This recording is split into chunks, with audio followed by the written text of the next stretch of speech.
Warahmatullahi wabarakatuh guys, jumpa lagi di channel ini guys. Jadi hari ini kita akan coba membahas tentang dunia per-YouTubean guys.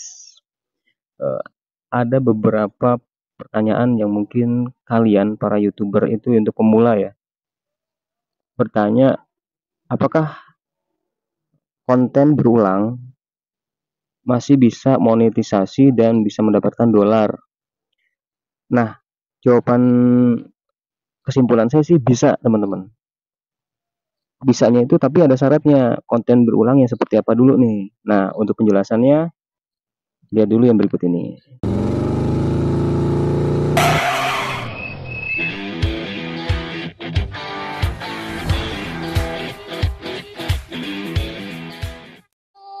Udah ngeluarin uang 250.000 pesen di online, jadinya blazer jelek.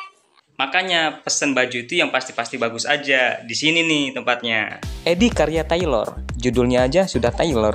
Berarti dalam produksi pembuatan baju dan celana membutuhkan ketelatenan dalam mengerjakannya.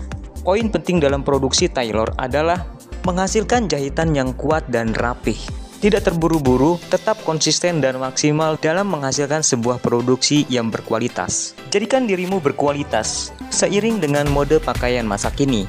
Edi Karya Tailor, Jalan Samratulangi, Gang Dahlia 2, nomor 21, Gedong Air, Tanjung Karang, Bandar Lampung.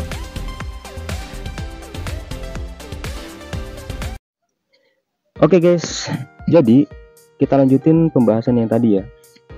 Kalau kita bicara tentang konten berulang, sebenarnya kenapa konten berulang itu tidak diperbolehkan oleh YouTube?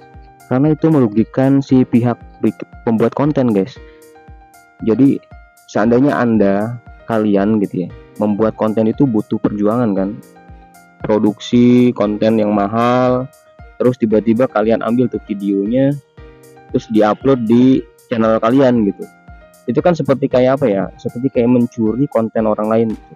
Makanya konten berulang itu sebenarnya tidak diperbolehkan dengan hal yang seperti itu. Artinya kena copyright atau kena hak cipta dari milik orang dulu ya, milik orang lain ya. Itu dulu dasarnya. Saya harus kasih tahu dulu sebelum kita membahas yang diperbolehkan gitu ya. Kalau misalkan ngupload konten yang itu aja, seperti satu konten tapi kalian upload itu berkali-kali di channel kalian, dibilang tidak konten kreator jadinya.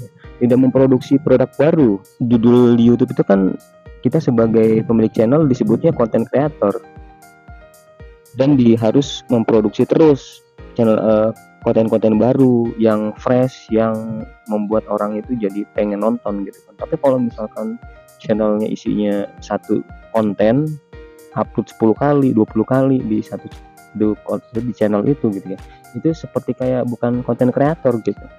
Ini menurut pengalaman saya guys.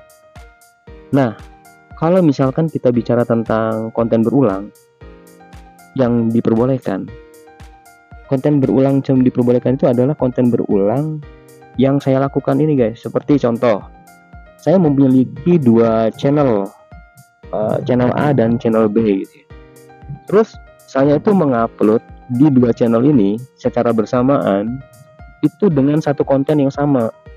Artinya saya nggak tahu itu artinya konten berulang atau tidak, tapi kalau menurut saya itu konten berulang ya. Saya sudah lakukan itu sekitar 2 bulan yang lalu ya. Setiap saya ngupload, bahkan 3 channel.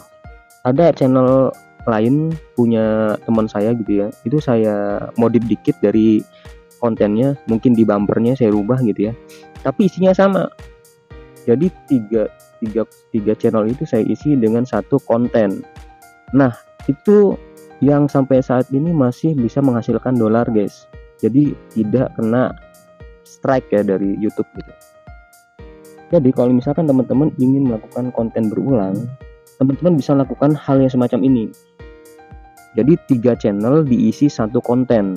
Jangan sampai satu channel isinya 10 konten tapi 10 konten tapi isinya satu konten aja gitu. Nah, itu yang mungkin yang nggak diperbolehkan ya. Sampai saat ini masih aman teman-teman. Kadang-kadang ya teman-teman kita produksi itu kan lama ya, produksi video gitu ya. Jadi teman-teman itu bisa membuat 3 channel atau 4 mungkin ya. 4 saya belum pengalaman sih. 3 channel lah maksimal. Terus saya upload itu secara bersamaan dengan satu konten yang sama, walaupun bumpernya beda. Jadi diedit ulang, bumpernya aja ganti, dan itu sampai saat ini masih bisa menghasilkan dolar. Dan tidak ada teguran sih di Gmailnya, notifnya tidak ada sama sekali, ada klaim hak cipta atau tidak. Dan satu hal lagi, biasanya kalau yang namanya klaim hak cipta itu dikarenakan si pemilik channel itu memang mendaftarkan dari konten tersebut untuk dikenakan klaim hak cipta. Nah biasanya yang kena berulang itu yaitu karena keseringan diambil sama orang, akhirnya dia mesin algoritma itu ngebaca, jadi dia dianggapnya itu konten yang berulang gitu. Nah itu aja teman-teman, semoga bermanfaat. Jadi kalau misalkan teman-teman ingin melakukan konten berulang yang saya sebutkan tadi, itu bisa menjadi solusi, irit biaya produksi, tapi bisa menghasilkan dolar yang lumayan besar gitu, dari 3 channel tersebut. Itu aja guys, terima kasih. Wassalamualaikum warahmatullahi wabarakatuh.